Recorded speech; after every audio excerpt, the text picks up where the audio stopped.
Hi there, thank you so much for being here. We are on lesson number 9, sex transmutation. And yeah, it's going to be an interesting one. So I'm very happy you're here. I'm going to open with a quote from Napoleon Hill. He says, "A river may be dammed and its waters controlled for a time, but eventually it will force an outlet.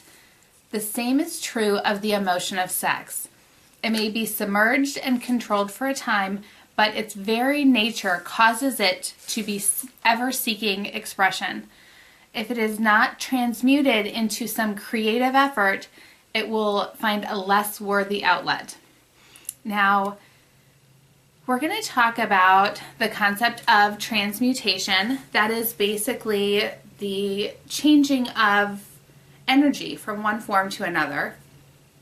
And we're going to be talking about 2 different ways that Napoleon Hill in his book talks about sex energy, and one way that I have heard and learned over the past year or so that I'm going to add.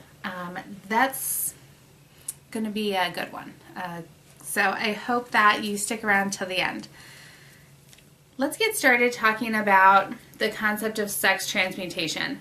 Now, Napoleon Hill talks about sex and sex energy is good for 3 things. One is the perpetuation of mankind. Okay, we have sex to have babies and, multiply and fill the earth and such. It's also, he says, good for your health, maintaining health as a therapeutic agency. But the third thing that Napoleon Hill talks about is transforming people of mediocre nature, like the average Joe, to people of genius, like Edison and Einstein and Picasso. So that third aspect is really what we're going to be talking about here with sex transmutation. The name of the chapter that Napoleon Hill wrote in Think and Grow Rich is called The Mystery of Sex Transmutation. And honestly, this is the first chapter that really opens us up to the 6th sense. And so for you, you might be thinking, this is a business book. Think and Grow Rich. Why would he be talking about psychic abilities? But you know what? This is where you really have to be ready to hear this part of the lesson. Many people probably read the book and either skipped over some of these later chapters or read them not fully understanding them. Because as we've talked about, the mind and the thinking capacity is great. Your brain is a very valuable resource in your body, but it thinks, and oftentimes it just kind of spirals.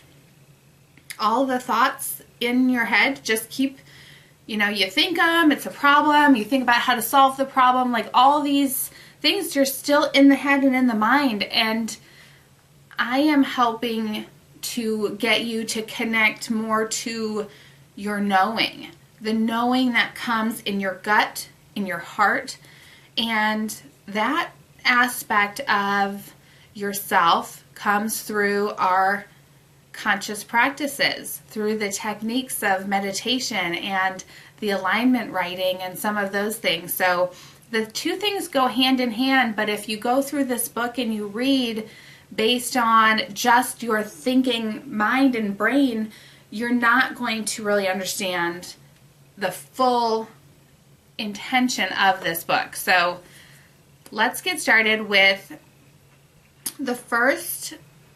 So Napoleon Hill's 2 uses for sex energy. The first one is that it will connect you to infinite intelligence. And we have talked about this in previous chapters, but the creative imagination is the imagination that is open to God or source energy or the collective consciousness, it's often thought of as outside yourself. I don't know if it's outside yourself or if it's innately in you and you're just tapping into that, but the idea is, you know, this is something we kind of said when I was in architecture school, that no one is reinventing the wheel. You're just kind of repeating the same things that have been done in history. And in the chapter on imagination, we talked about synthetic imagination and creative imagination. And synthetic imagination is the idea that you would just kind of take the information that's out there in the world and apply your spin on it, your take on it.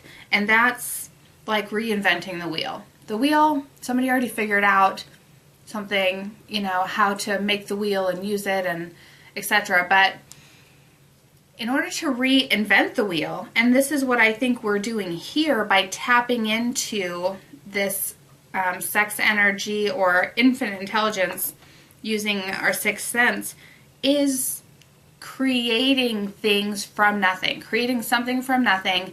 It's not reinventing the wheel. It's inventing something new that could potentially change history, could change the world. And so I think I'm super passionate about this, obviously. So the first topic that Napoleon Hill discusses is when you are able to stimulate your mind, you can connect to infinite intelligence, and that is where you will get a hunch or a flash of an idea to pursue. And he lists 10 ways for doing that. I've provided them all in your printable handout, and some of them we have talked about already. The principles of autosuggestion, having a mastermind where you're, you know, putting more batteries together to produce a larger energy surge, so to speak. So you can go ahead and read through those 10 ways to stimulate your mind on the printable, or if you have the book, Think and Grow Rich, it is in chapter 11, The Mystery of Sex Transmutation. But the idea is that you're going to plug in to God or source energy, and it's the most helpful if you are presenting a problem and wanting maybe like an outside perspective on how to solve the problem. So basically in the book he talks about Edison and how he tried 10,000 different ways to get the incandescent light bulb to work. And he didn't know how to do it. He just kept trying different things. But I would think, or I would suggest that he's using synthetic imagination. So everything that he's maybe tried before, everything that he's read about someone else trying, he's trying those things. So again, you're kind of like reinventing the wheel, but you're not getting to the solution. He didn't know how to make the incandescent light bulb work, or the, you know, talking machine as Napoleon Hill talks about it.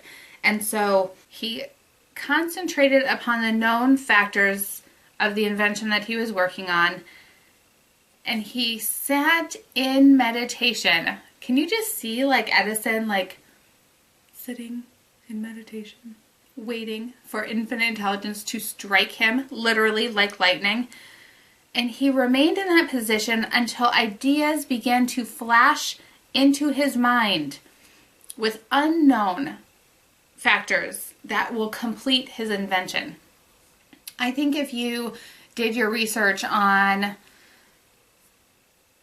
Picasso and Einstein and just so many inventors in our history, you will find that they connected to the unknown, to their infinite intelligence through this sixth sense that Napoleon Hill is saying can be stimulated. The brain and that connection can be stimulated through the desire for sex expression. So that's the very first thing.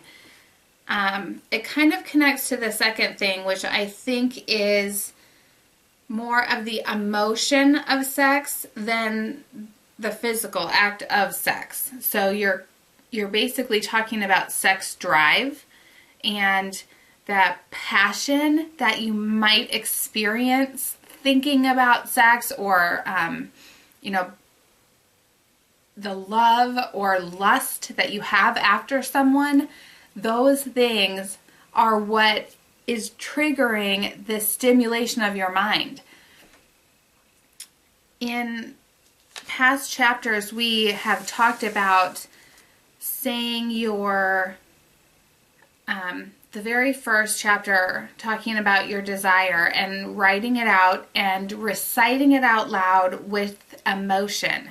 This emotion you can tap into thinking about your sex drive. You can tap into it in the same way, but apply it to your goal. So I always use the example of becoming a world-renowned architect.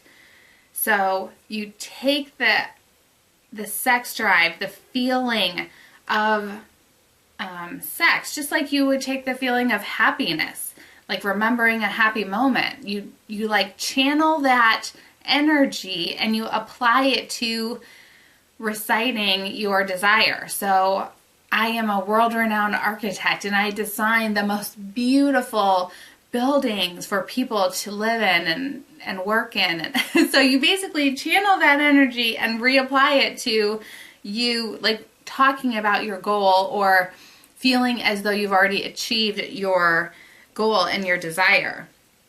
So that's kind of tying us into the second part of his Mystery of Sex Transmutation chapter, and that is the sex drive and the emotion of it. And he goes through so many stories, Napoleon Hill goes through so many stories in this chapter of the book, talking about how people with, he calls them like highly sexed people. And I can only imagine he is talking about people that get a lot of sex. Like you are literally generating energy, like when you're having sex and when you're in like love with someone. He talks a lot about Abraham Lincoln and how his accomplishments early in his career were because he was like in love with, I forget her name now, but not his wife, but his like first mistress or his first lover, I guess, in his life. And so you can channel that. People that are highly sexed are more magnetic. And he even goes so far as to say they dress in a different way, like that is more, maybe it's like more flattering to them because they have more confidence. And so it just all really ties into like the kind of person that they are. And so that is the second half of this, the emotion of sex and the sex drive really like empowers people. And he's, really talks a lot about how like the desire for sex and love and romance is the most powerful emotion. So when you are going through reading your card of what your goals or your desires are, reading them with the emotion of that sex drive will help to actually bring it into manifestation. So just like writing down your goal on a card and saying it out loud every day will bring it to fruition in the same way. So to wrap this up, I'm going to add something that isn't necessarily in the book, but it's my overlay on this subject. And it stems from my research of Dr. Joe Dispenza, who does meditations on the energy centers in the body. So your sacral chakra is the creative center of your body. And I will pop up a picture on the screen for you so you can see where that is. And it's generally in like the area of your sex organs. And I believe it's him that has a meditation that helps to focus the energy in that chakra and breathe it up, pull it up to stimulate your mind and your connection to infinite intelligence. That's actually one of the activities that we have in our other second printable. I have some links to his free, or actually his are paid meditations, and I also have some links to free meditations.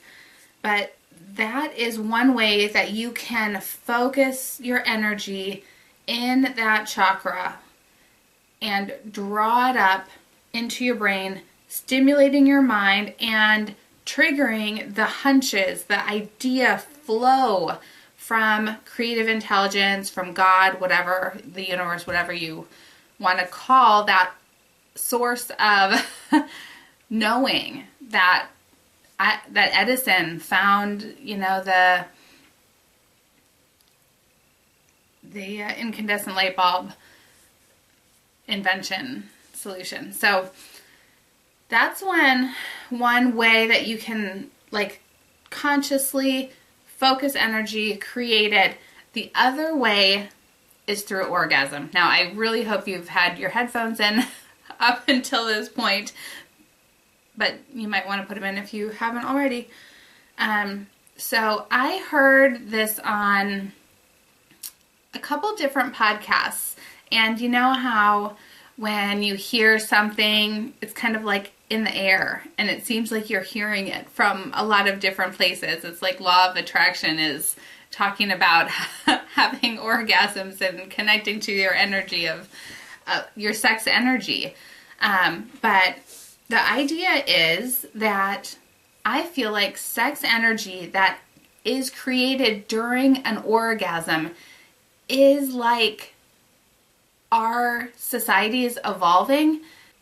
But the idea that in our body, while you are having an orgasm, you are actually creating energy, generating energy in your body, in your, sexual area, and your chakra.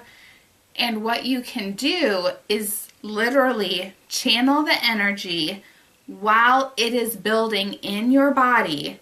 Channel the energy and pull it. Like, just envision that you're pulling it up through your body into your mind, and envision it like turning a cog or turning like a mechanical switch in your mind that like opens the connection to this divine source of energy or source of information.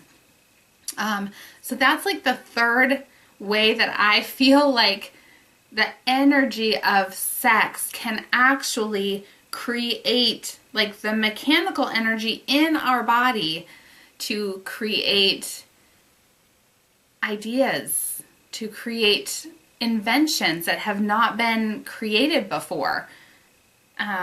So next time you're having sex or just having an orgasm, don't have to, it can be self-pleasure, it can be, partner pleasure. Think of that consciously. Think of the energy that you are creating in your body, drawing it up, just literally pulling it up through and like connecting it to your crown chakra, your third eye chakra, your throat chakra, your heart chakra. Just like let it wave a flow of energy up through your body. And I even so much as heard people on the podcast talking about speaking into fruition, speaking into manifestation what they wanted. So what you have on this card, I am a world-renowned architect, like speaking that out loud while the energy is surging. I think the one woman was like, I have $1 million, and she was like, obviously having sex, excited about it, but her and her partner were like speaking into existence that they were millionaires. And so take that one to the bank. Whew, exciting. It's a little hot in here. But yes, so those are the ways that you can use the energy of sex to connect to your sixth sense, to infinite intelligence. I keep going up because I just feel like it connects through our crown chakra, which is on the top of our head. So that said, the conscious practices that we are going to be going through today, I've linked up a couple new,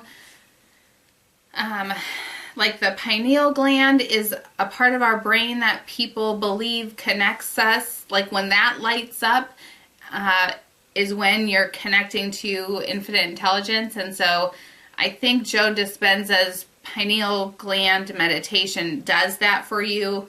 But if you're not used to his meditations, they are pretty long and they really just get you centered in your body. So he goes through a lot of feel the space around your head.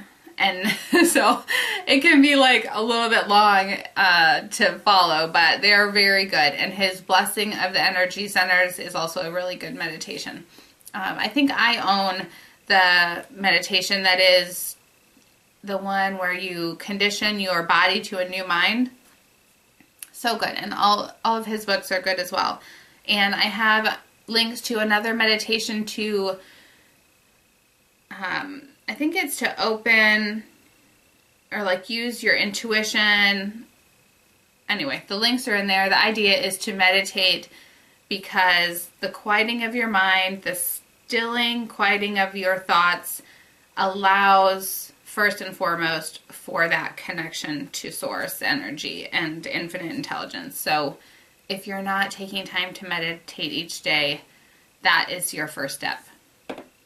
Then in the alignment writing, I am helping walk you through some of what Napoleon Hill talks about Edison doing, where you actually need like an answer to a problem. So we're going to go through steps of how to concentrate on the known factors of your problem, how to open your mind and wait for infinite intelligence to strike, or if you want to be having sex and channeling, literally channeling the energy that you're creating as, you know, to get an answer for an invention, for an idea that you have. Like maybe you don't have we talked about putting a plan in place, but sometimes you don't know how the plan is unfolding. So maybe in your meditation, you are open to what the next step in your plan is. This is kind of a fun chapter. I hope that you enjoyed it. I hope that you try some of these things and go and do further research. I have provided some videos for research. Thanks again for being here. Have a wonderful day. Bye.